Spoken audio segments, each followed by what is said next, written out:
चलो ધોરણ 8 માં આપણે ચેપ્ટર 1 સમય અને સમય સંખ્યાઓ.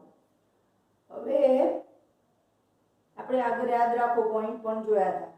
હવેથી ચેપ્ટર 1 ચાલુ થાય છે, તો એના કેટલાક યાદ રાખો પોઈન્ટ આપણે એ જરૂરી છે, તો રિપીટ કરવા પડશે. ચલો તો 1 2 3 4 અનંત સુધી સંખ્યાઓ એ કઈ કહેવાય? પ્રાકૃતિક સંખ્યાઓ, જેનું બીજું નામ છે ગણતરીની સંખ્યાઓ. ચલો એને સંકેતમાં શું કહેવાય? Capital N. પ્રાકૃતિક સંખ્યા એટલે શું કહેવાય? Capital N. હવે જ્યારે એમ આવે કે ભાઈ n માં કઈ સંખ્યાઓ, તો તરત જ આપણને ખબર પડી જવી જોઈએ કે 1 2 3 4 એમ અનંત સુધી. ચલો પછી બીજા નંબરમાં આ તો ખરી સંખ્યામાં 0 ઉમેર્યો, તો 0 1 2 3 અનંત સુધી, તો એવી સંખ્યાઓને કઈ કહેવાય?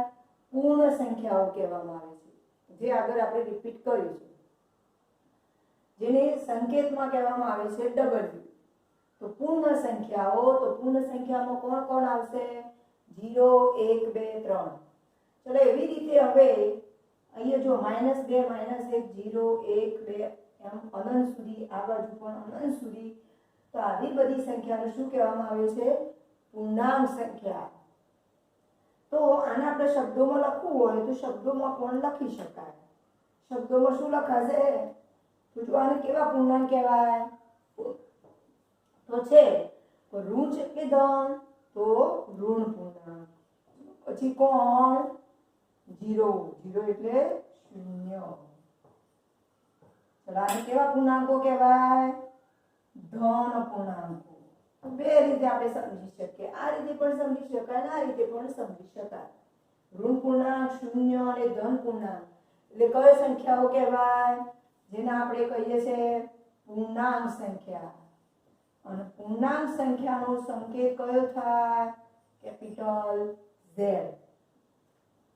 ચલો ચોથા નંબરમાં હવે જુઓ કે 0 અને 1 વચ્ચે એટલે 0 એટલે પૂર્ણાંક, એટલે સોરી 1 એટલે ધન પૂર્ણાંક, 2 એટલે પણ ધન પૂર્ણાંક. તો 1 અને 2 વચ્ચે પણ કેટલીક સંખ્યાઓ આવેલી છે. 0 અને 1 વચ્ચે પણ કેટલીક સંખ્યાઓ આવેલી છે. એ રીતે 0 અને -1 વચ્ચે પણ સંખ્યાઓ આવેલી છે. એ રીતે -1 અને -2 વચ્ચે પણ સંખ્યાઓ, અનંત સંખ્યાઓ આવેલી છે. પણ એ કેવી હશે? પૂર્ણાંક હશે કે અપૂર્ણાંક? તેની વચ્ચે સંખ્યાઓ બધી કેવી હશે? અપૂર્ણાંક. તો એ અપૂર્ણાંક સંખ્યાઓ તો કઈ કઈ થઈ? તો અહીંયાથી જોઈએ ઋણ પૂર્ણાંક આ બધી. પછી વચ્ચે વાળી રહેલી કઈ? ઋણ અપૂર્ણાંક 0. આ સંખ્યાઓ કઈ? ધન પૂર્ણાંક. આની વચ્ચે રહેલી સંખ્યાઓ કઈ? ધન અપૂર્ણાંક. તો આ બધાને ભેગા કરીએ તો ઋણ અપૂર્ણાંકો પૂર્ણાંકો, તો એ કયો ગણ કહેવાશે? અપૂર્ણાંક સંખ્યા ગણ, અથવા તો એનું બીજું નામ છે સમય સંખ્યાઓ, જે આપણે આ ચેપ્ટરની અંદર મેઈન આપ્યું છે ભણવાનું. તો ચલો સમય સંખ્યા ગણ, સમય સંખ્યાઓ. તો કોને કોને કહેવાય સમય સંખ્યાઓ? ઋણ પૂર્ણાંક એટલે બધા ઋણ પૂર્ણાંક કહેવાય. ઋણ અપૂર્ણાંક એટલે એના વચ્ચે જે અપૂર્ણાંક સંખ્યાઓ આવેલી હોય તે.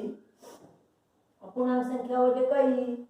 તો જુઓ 1.2 -1.3 -1.4 આ બધી અપૂર્ણાંક સંખ્યાઓ કહેવાય. 0 પછી આ બધી કઈ કહેવાય? ધન પૂર્ણાંક. અને આના વચ્ચે આવેલી સંખ્યાઓ કઈ કહેવાય? ધન અપૂર્ણાંક. સમય સંખ્યાને આપણે બીજી રીતે પણ લખી શકીએ છીએ. આગળ આપણે આવી ગયું. આવી રીતે આને આપણે એટલું લોબુ યાદ ના રાખવું હોય તો થોડું શોર્ટમાં યાદ રાખવું હોય તો કઈ રીતે કહેવાય? તો જે સંખ્યાને P/Q સ્વરૂપે લખી શકાય તો તેને સમય સંખ્યાઓ કહે છે. અને સરળ છે. જ્યાં P અને Q પૂર્ણાંકો છે. Q is not equal to 0. આ સરસ સાથે તો આને સમજીએ આપણે શબ્દોમાં, સાદા સરળ શબ્દોમાં. જે સંખ્યાને p upon q સ્વરૂપમાં લખી, p upon q, p એટલે કયો છે? અંશમાં, q કયો છે? છેદમાં. એટલે જે સંખ્યાને અંશ અને છેદ સ્વરૂપ લખી શકાય એવી સંખ્યાને સમય સંખ્યા કહેવાય. પણ p ની જગ્યાએ આપણે કઈ કિંમત લઈ શકીએ એ આપણને શરત આપી છે. p પૂર્ણાંકો છે તો p ની કિંમત શામાંથી લેવાની? પૂર્ણાંકોમાંથી. આમાંથી ગમે તે લઈ શકાય, ઋણ, 0, ધન. q પણ પૂર્ણાંક, q પણ આમાંથી લેવો, પણ q ની કઈ ના લેવાની?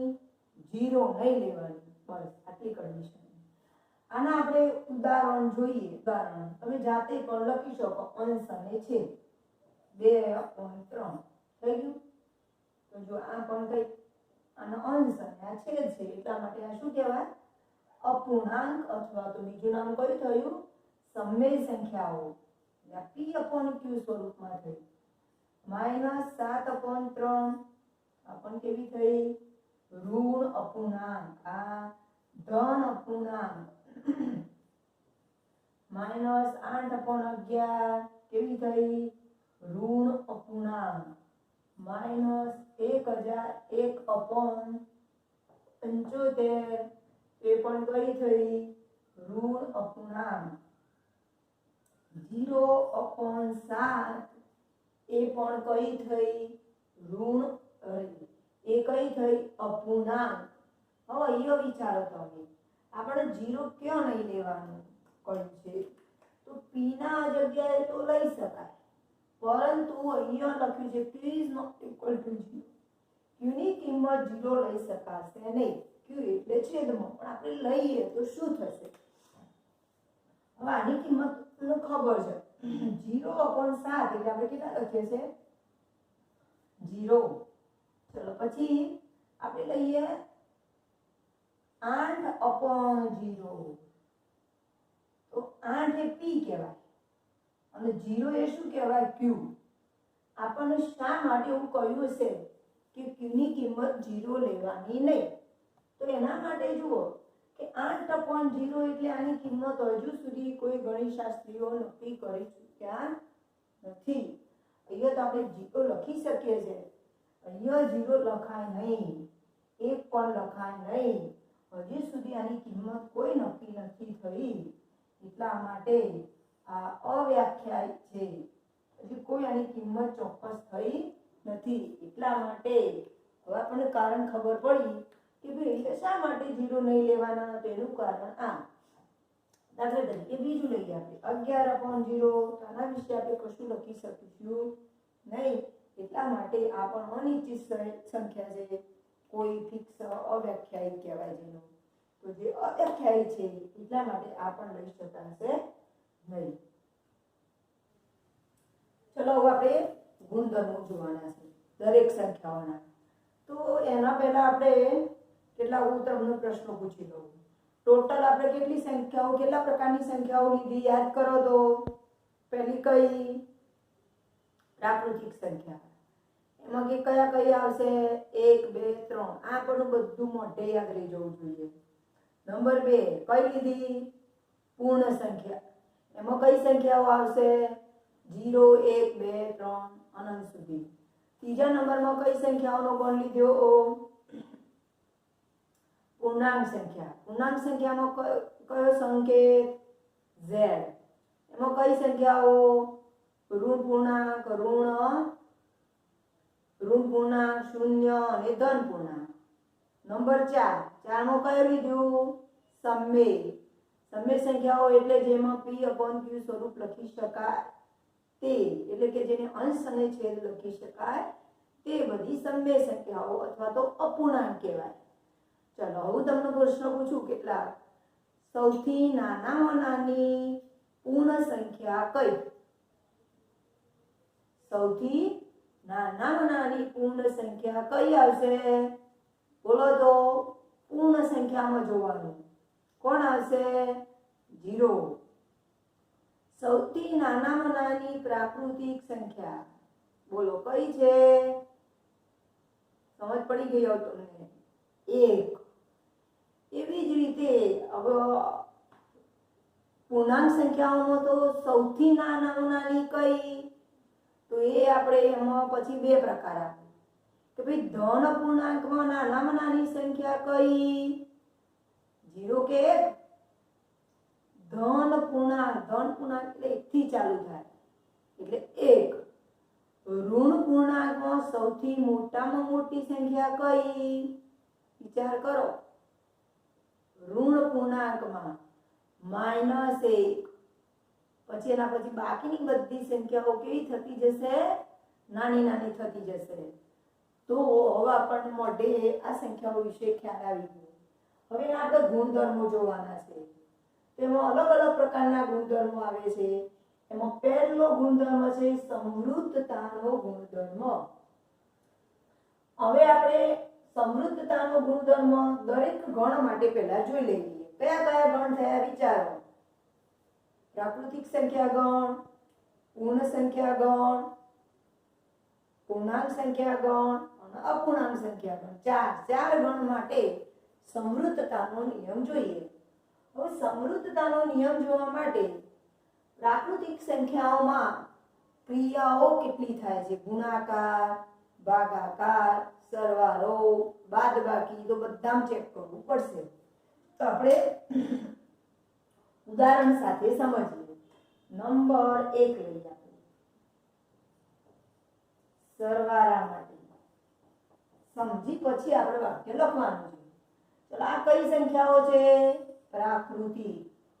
એટલે કે કઈ 1 2 3 સુધી આમાંથી લેવાની અને આમાંથી કોઈ પણ બે સંખ્યા લેવાની અને સરવાળો કરવાનો. ચલો આપણે ગમે તે બે સંખ્યા લઈએ. ઉદાહરણ સ્વરૂપ 5 + 7 તો કેટલા થશે, 12. તો જુઓ આ પણ પ્રાકૃતિક સંખ્યા, આ પણ પ્રાકૃતિક સંખ્યા. એનો સરવાળો કર્યો અને જવાબ મળ્યો એ પણ કેવી મળી, પ્રાકૃતિક સંખ્યા જ મળશે ને આગળ 12. તો એટલા માટે હું બીજું ઉદાહરણ લઈએ. 3 + 11 કેટલા થશે, 14. તો આ પણ કેવી મળી, પ્રાકૃતિક સંખ્યા. તો કોઈ પણ બે પ્રાકૃતિક સંખ્યાનો સરવાળો કરીએ છે તો આપણને કેવી સંખ્યાઓ મળે છે, પ્રાકૃતિક સંખ્યાઓ મળે છે. એના ઉપરથી આપણે શું કહી શકીએ, સમૃદ્ધતાનો ગુણધર્મ સરવાળા માટે કેવો છે, તો સરવાળાની ક્રિયા માટે પ્રાકૃતિક સંખ્યાઓ સમૃદ્ધ છે.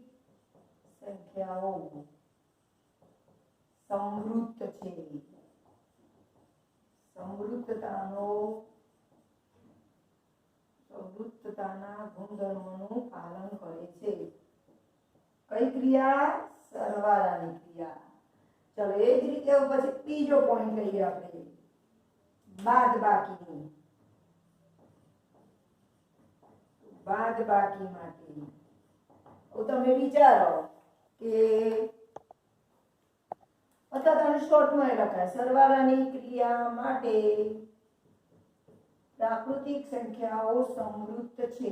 આટલું બ્લોક ના લખવું હોય તો શોર્ટમાં પણ લખી શકાય.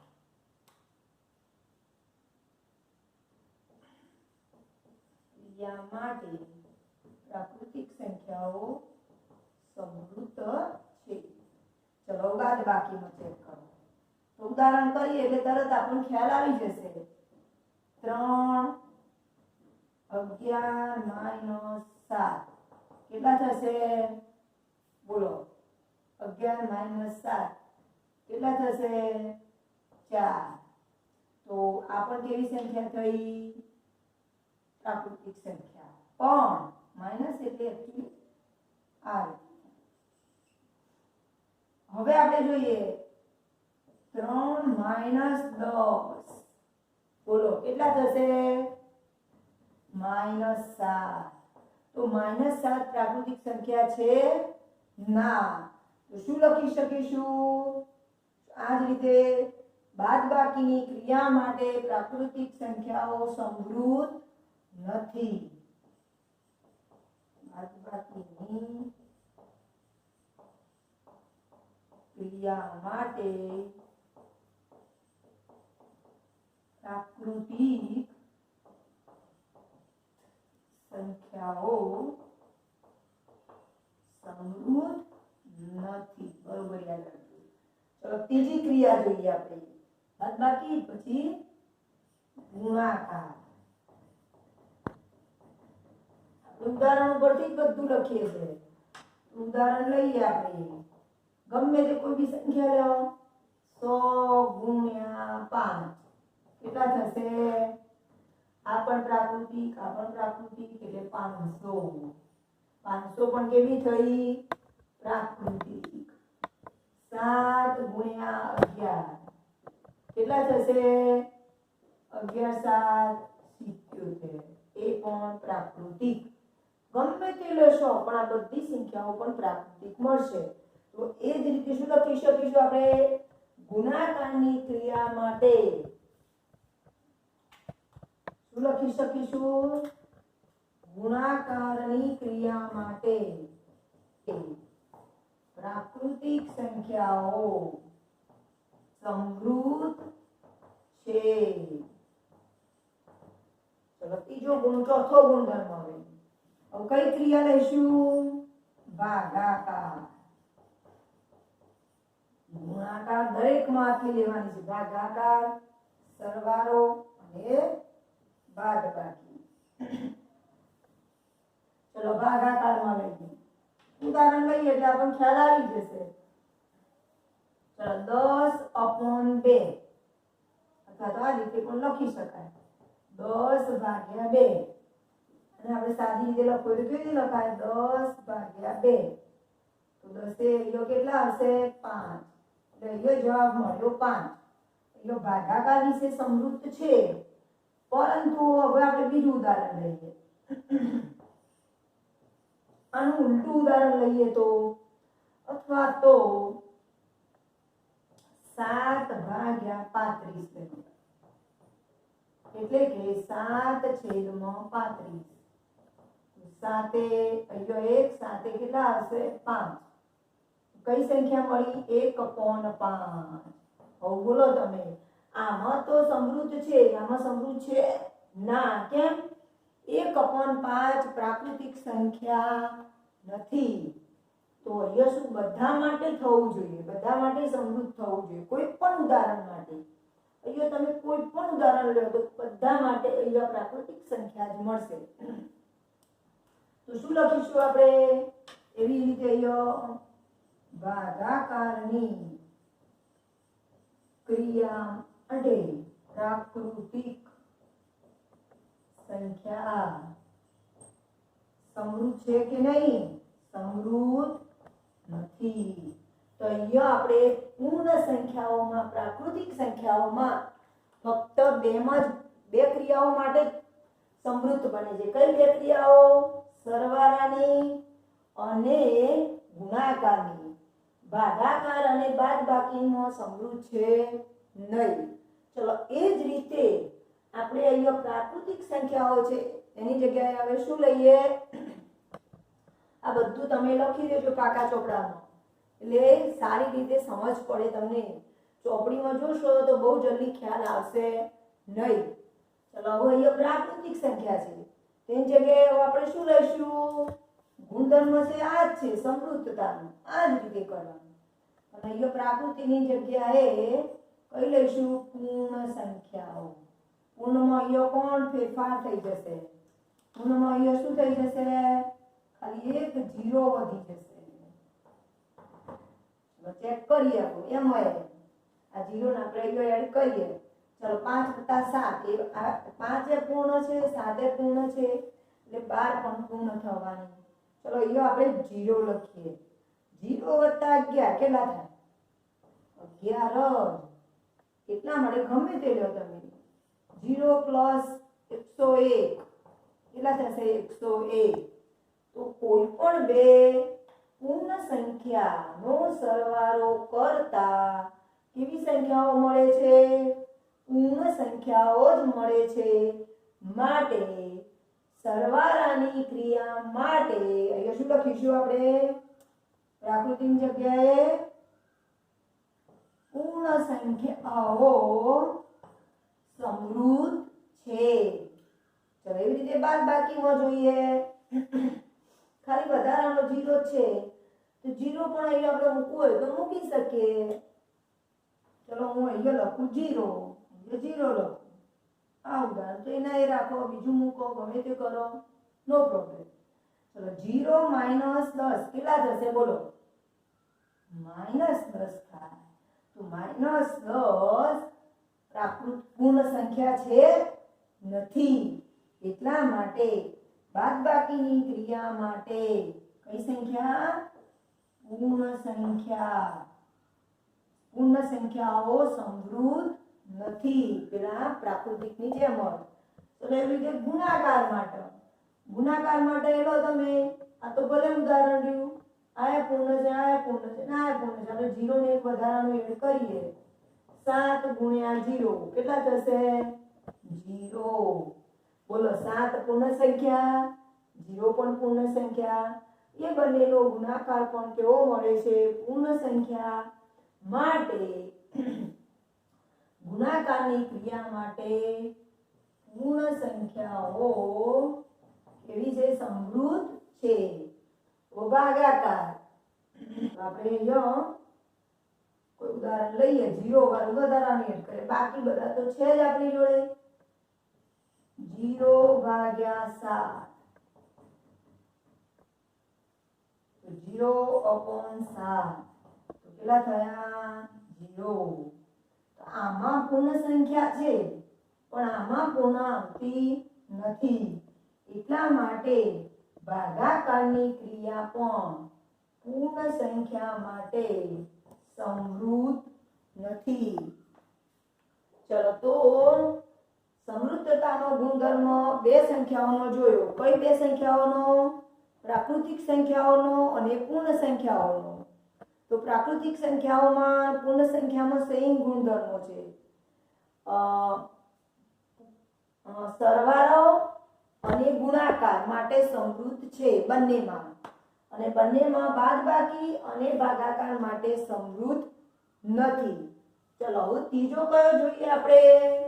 ચલો હવે આટલી તમને સમજ પડી ગઈ. તો હવે જે આપણે ત્રીજો ટોપિક લેવાનો છે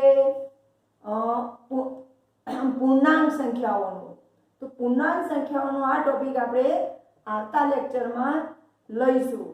અને બધા ધ્યાનથી જુઓ અને આ બધું પાકા ચોપડામાં તમારે લખી દેવાનું છે તો જ સમજ પડશે, નહીતર પછી સ્વાધ્યાયમાં સમજ પડશે નહીં. ચલો બાય.